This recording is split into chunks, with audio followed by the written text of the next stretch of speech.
Record company executives today have the worst taste in music. What do they do with this bad taste, you ask? They flaunt it by signing and producing shitty artists to their labels. That way, they punish us real music listeners whenever we are out and about, because no matter where you are likely to hear the music from one of these shitty pop artists at least once a month. That's right. You may not buy their CDs or records. You may not turn the radio on. You may not play VH1 MTV or watch their music videos on YouTube, but you are still very likely to hear them in stores, places you work, commercials and TV advertisements, see their faces in billboards or product merchandise, whether you submit yourself or not. To a degree, this unseasoned and unwarranted mental penetration of these pop singers and other super mainstream artists detracting the mental facets of people from whom what really matters in life and their near surroundings, is a criminal act. Have these marketers ever stopped to think that maybe there's a silent majority of people who don't care to hear these pampered to a pulp lemmings everywhere they go? The most recent sensation from the world of pop music, Rihanna, has been featured non-stop. Her music is played everywhere. The preps at school won't stop talking about her and her ugly face. I've heard her songs in at least 5 stores I went in back in August, in TV program commercials, playing out of people's cars, in the news, in movies, etc. It's typically that SOS song or even worse, the repetitive Umbrella song. This is not to be confused with Evolution Compost's The Umbrella, which was released last fall. Have you heard this song? I hope none of you have, but that's probably untrue.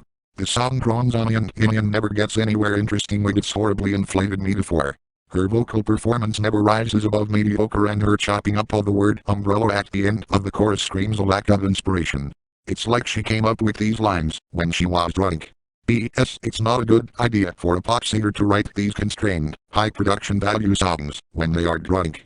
Going through the rest of the album, there's not an ounce of inspiration in anything Rihanna does. If you check the credits, you will find that Rihanna did not even write any of these songs. They were all written by the producers and best musicians and shitty rappers. For those of you who aren't bothered by that, you aren't thinking straight. The album is called Good Girl Gone Bad, to denote that Rihanna is supposed to be a big girl and you don't fuck with her thing. You can hardly call this album hers when she doesn't receive credit for anything other than the vocals.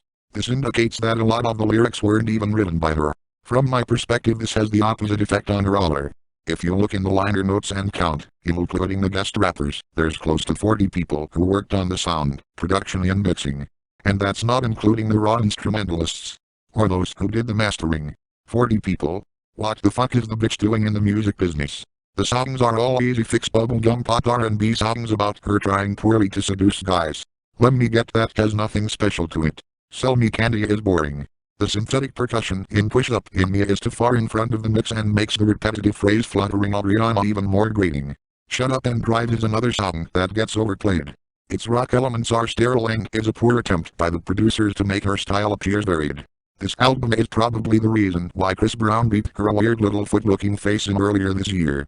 By the way, he sucks too, but more in him in another video. Before I forget, let's look at the album cover. Here is yet another boring album cover from a mainstream pop singer. Well, at least it's better looking than that Nickelback album cover.